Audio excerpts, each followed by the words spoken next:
Hello friends, welcome to your channel catalyst Soni and this is Soni से। Friends, आज मैं आप लोग के लिए जो वीडियो लेकर के आई हूँ बहुत इंपॉर्टेंट होने वाला है। एक्चुअली में जैसे कि आप जानते हो एमसीक्यू जो है क्वेश्चंस आने वाले हैं आगरा यूनिवर्सिटी में, तो वहाँ भी एमसीक्यू इम्पॉर्टेंट है।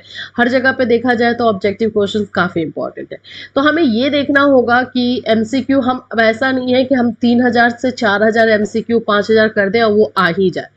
तो हमें अभी ये टारगेट देखना होगा कि किस चैप्टर से एमसीक्यू जो है ज़्यादा बनेगा और कौन से चैप्टर से जो है ऑब्जेक्टिव क्वेश्चंस ज़्यादा आते हैं। इस बात पे हमको थोड़ा सा एनालिसिस करना होगा और एनालिसिस करके हमको वो चैप्टर बहुत अच्छी तरीके से डिस्क्रिप्टिव में भी कंप्लीट करना होगा और फिर उसको प्रैक्टिस करना होगा ऑब्जेक्टिव के साथ। मैं ये देख रही हूँ कि बहुत सारे स्टूडेंट को ये प्रॉब्लम हो रही है कि हमें सिर्फ एमसीक्यू करना है।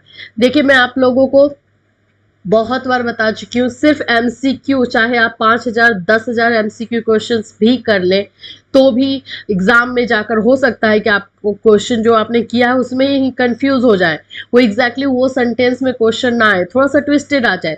तो जब तक आपको कॉन्सेप्ट उसका क्लियर नहीं रहेगा तो आप फंसोगे ही फंसोगे।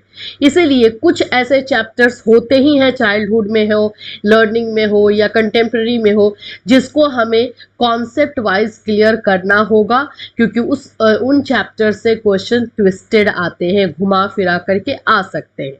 तो आज मैं आप लोग के लिए जो वीडियो लेकर के आई हूँ वो सारे चैप्टर्स हम डिस्कस करेंगे जिससे क्वेश्चन जो है थोड़े से घुमा फिरा करके आ सकते हैं और वो हमारे लिए इम्पॉर्टेंट है।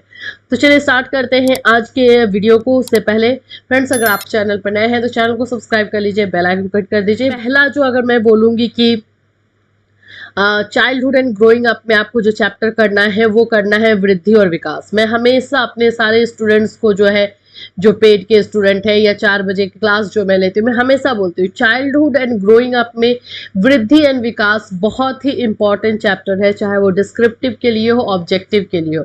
ऑब्जेक्टिव में और ज़्यादा इंपॉर्टेंट इसलिए हो जाता है क्योंकि इससे क्वेश्चंस बहुत सारे बनते हैं।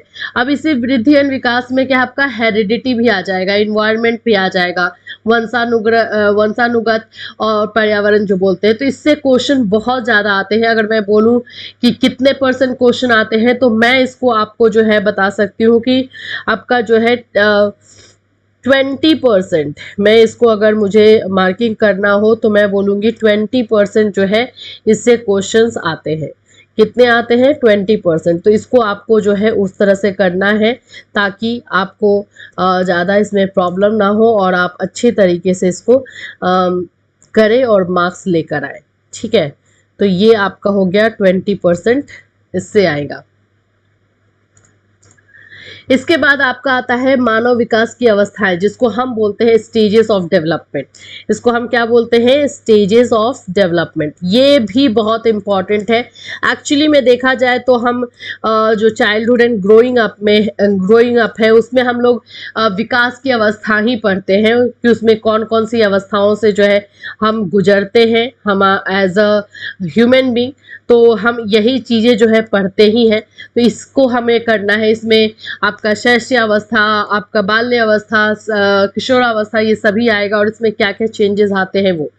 इससे अगर आप लोग बोलोगे तो मैं आपको बोलूँगी कि इससे जो है क्वेश्चंस आप लोगों के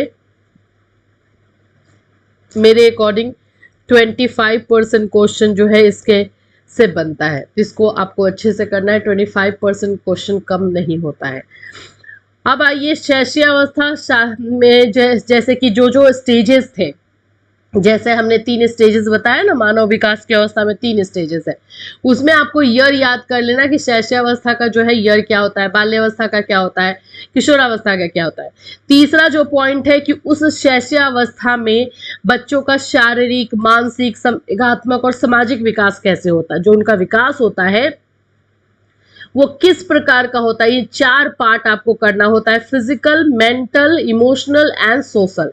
बच्चों का जो है ये डेवलपमेंट किस तरह से होता है ये आपको करना होता है।